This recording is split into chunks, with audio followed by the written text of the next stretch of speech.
Одинокий охотник пожалел и спас ослабшую беременную волчицу. Но через год они встретились снова, и то, что он увидел, заставило его разрыдаться. Опытный охотник Майкл жил один в небольшой хижине на Аляске. Зимой он отправился в лес на охоту и случайно наткнулся на истощенную беременную волчицу. Она лежала прямо в снегу, едва дыша от холода и голода. Это была легкая добыча, но Майкл не смог выстрелить. Вместо этого он достал из рюкзака мясо и бросил ей. Волчица долго не решалась, но все же съела еду. Майкл понял, без помощи она не выживет. Он вернулся домой, взял инструменты и построил рядом укрытие. Затем осторожно перенес туда волчицу. С этого дня он начал ежедневно приносить ей еду и воду. Постепенно она перестала его бояться. Майкл назвал ее Сарой, в память о своей покойной жене.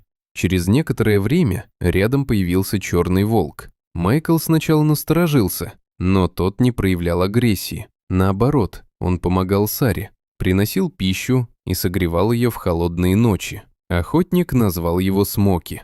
Между человеком и дикими животными возникла странная, но настоящая связь. Однажды ночью началась сильная метель. Майкл, чувствуя тревогу, пошел проверить волчицу. Укрытие оказалось пустым. Он начал искать ее и вскоре нашел в небольшой пещере. Сара лежала на камнях, у нее начались роды. Майкл остался рядом. Он укрыл ее своим пальто, защищая от ветра, и провел с ней всю ночь. К утру на свет появились 4 волчонка. Измученная, но спокойная Сара прижала их к себе. В следующей неделе Майкл продолжал помогать. Он приносил больше еды, чтобы у волчицы было достаточно молока. Смоки охранял вход в пещеру. Волчата быстро росли, становились активнее и начинали исследовать мир. Особенно Майкл привязался к самому маленькому, Тимми. Сначала тот был слабее остальных, но со временем стал самым смелым и любопытным. Он первым подходил к человеку и не боялся. Ближе к концу зимы Майкл заметил в лесу людей. Это были охотники, которые выслеживали волков. Поняв, что стае грозит опасность, он поспешил к пещере. Когда охотники подошли, Майкл встал перед входом, закрывая собой животных. Он прямо сказал, что эти волки под его защитой. Люди удивились. Тогда он рассказал им всю историю, как нашел Сару, как помог ей выжить и как появились волчата.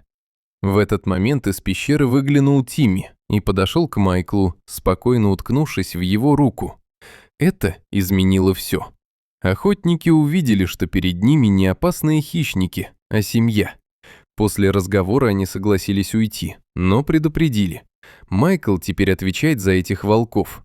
С приходом весны охотник понял, пришло время отпустить их. Это было тяжелое решение, но он знал, что так правильно.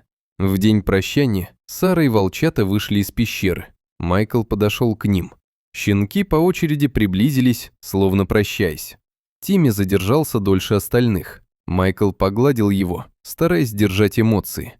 Сара тоже подошла ближе и лизнула его руку. Затем она позвала щенков, и вся семья направилась в лес. Смоки пошел рядом. Майкл долго стоял, слушая, как они уходят. Прошел год. Осенью Майкл снова оказался в тех местах. Вдруг он услышал знакомый вой. Сердце у него сжалось. Он пошел на звук и вышел на поляну. Там стояла Сара, сильная, здоровая. Рядом с ней были уже взрослые волки и Смоки. Они выглядели уверенными и свободными. На мгновение их взгляды встретились. Майклу показалось, что она его узнала. Волки начали выть. Их голоса слились в мощный хор. Один из волков сделал шаг вперед. Это был Тимми. Он смотрел на человека, будто вспоминая прошлое. Несколько секунд он стоял, а затем вернулся к стае. Сара повернулась и повела остальных в лес. Через мгновение они исчезли среди деревьев. Майкл остался один. Он улыбался и одновременно чувствовал, как на глаза наворачиваются слезы. Он понял, однажды сделанный выбор изменил все. Он спас не просто волчицу, он стал частью их истории.